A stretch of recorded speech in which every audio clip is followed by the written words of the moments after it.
Welcome to another episode of Let's Travel Caribbean. For this week's episode, we decided to journey to Westmoreland to Jam West to have some fun.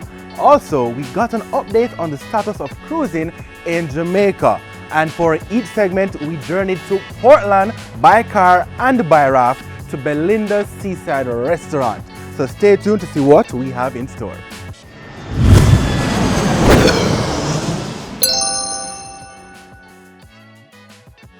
Cruise ship season 2022 is in full swing. So we caught up with Joy Roberts, Executive Director of Jamaica Vacations Limited, a few days after she returned from the 28th Florida Caribbean Cruise Association Conference in the Dominican Republic. An agency within the Jamaica Tourist Board, JAMVAC's role is to make sure everything is in place to increase the number of visitors to Jamaica.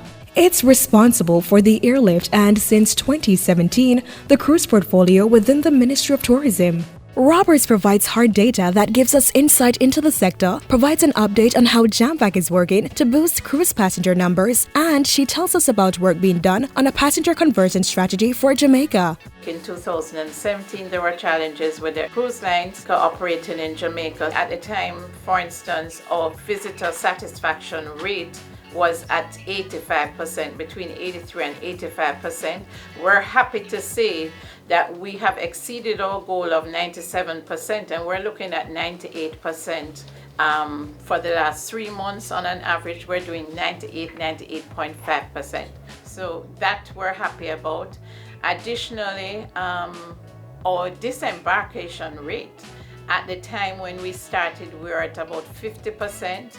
We're looking at numbers over the last couple of months of up to 75% disembarkation at all our ports. So that is like a resounding success. I have also been working with our travel agents overseas. So when we started in 2017, we were working with about 20,000 travel agents.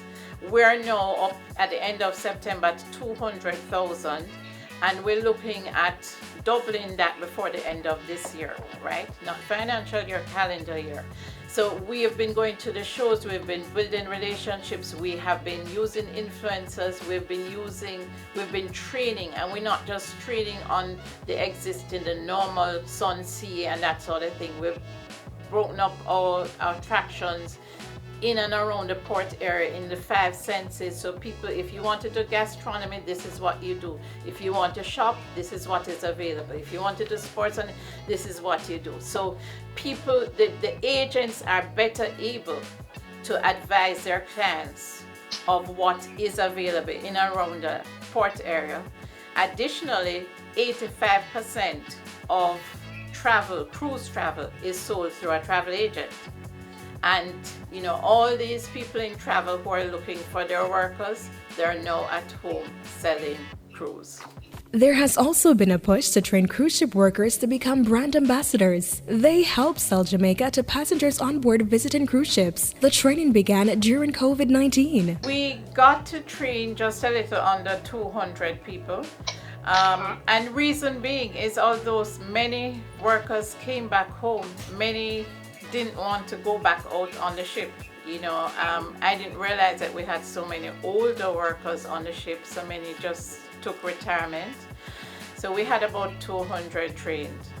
Most of them are just being called out.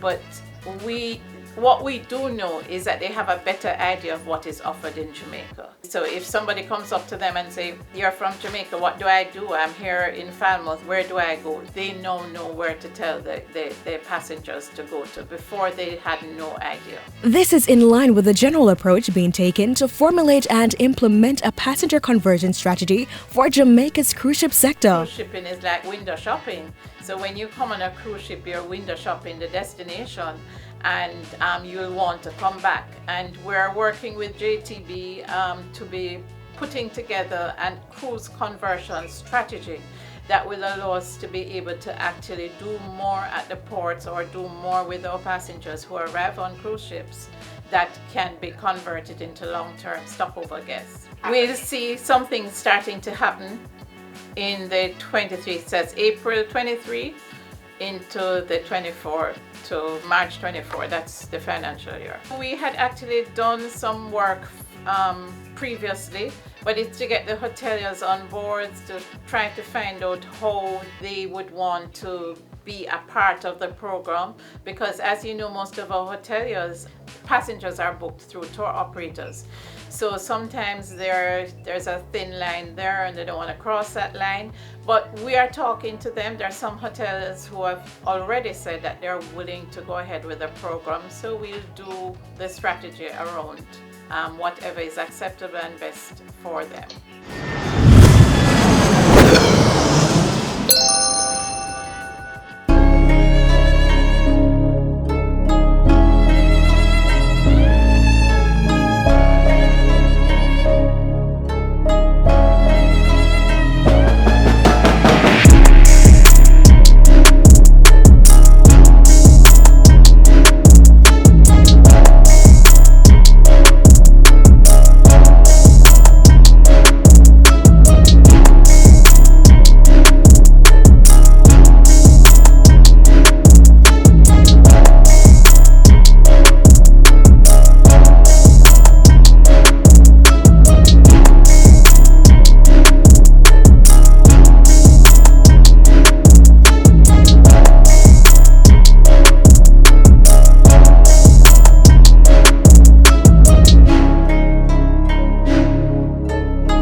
Belinda. Yeah, this location is Dam Head, Rio Grande, otherwise in Stony Hill. And you're at Belinda's Riverside Restaurant. I have to walk to get here. I have to walk to the hills to get here, sometimes bare feet to get here. Yeah. And it takes me an hour and some minutes to get here during the day. But when I walk to the hills, but when I get to the river, to the water, I have a little raft that I sail across. The history behind Belinda's Riverside Restaurant is that my mommy started it way back in somewhere between 78 and 79. She started out by boiling corn, and then after that somebody told her, "Oh, Miss Betty, you can do some food, you know." And she said she started with 1 chicken and about 2 pounds of rice. And from that day until that restaurant is here, and then after she stopped, I take it up. I took this business over in about 1999, somewhere there. Yeah, she stopped in 97, and I had 2 sisters. They were here on and off, and sometimes I drop in on weekends, and then I took it up from 1999 until today. Do I operate Belinda's Riverside Restaurant by myself? No. But most of the things I prepared by myself. I have I have a young lady that helps me. Person who helps me, her name is Fadian Barnes. She made a look at things, you know, like if I am preparing certain things, I'll let her to, like, to put a little thing in the goat or to push the fire under the goat, or then she prepares the veggies. How to find my location? You have to do the rafting, you have to come on Rio Grande, and it started in Berrydale.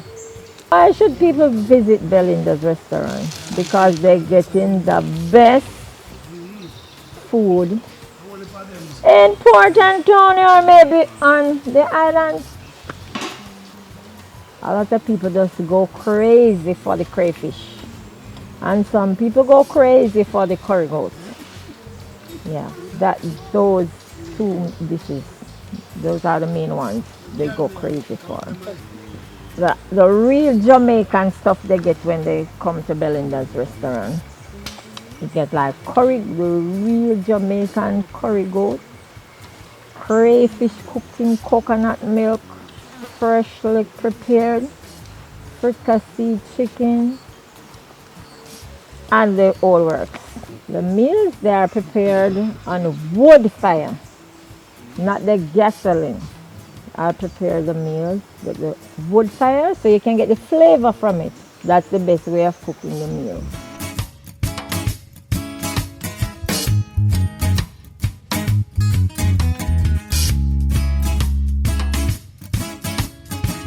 We have a whole lot of big stars came here. Once a gentleman came here and he said to me, "Oh, it's you they want down at the office." Because he was saying that I am so vibey. And the way I approach him, yeah, they love the vibes. They all come for the food. They all come for the food. All lot of great stars. And I once saw Sylvester Stallone. I have the great Sharon Stone. Beyonce came here. And a whole lot of Jamaican stars. I am happy because when the guests they come here, everybody happy. So once they're happy, I am happy.